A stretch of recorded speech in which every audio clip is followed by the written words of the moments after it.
Kung titignan, maliit nga pero marami siyang kayang gawin. Kagaya nito, 'di ba? Meron ka ng SOS, may flashlight ka pa.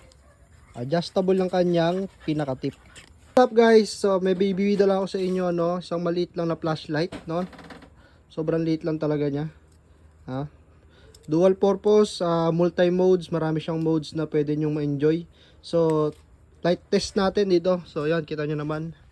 Madilim. Tayo sa madilim. So ila-light test ko siya. Yan. Ganyan siya kalinaw up to, di ko alam kung ilang lumens to, pero yung tip nito guys na adjust. Yan.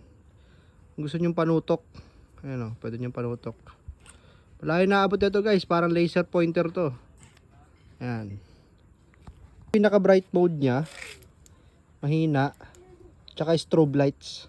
Isa sa pinaka maganda dito guys ay meron siyang SOS. Yan. Diba? Pwede mong paganahin yung ilaw niya dito. Malakas din siya. Oh. Ito yung main niya, ito yung sa gilid. Diba?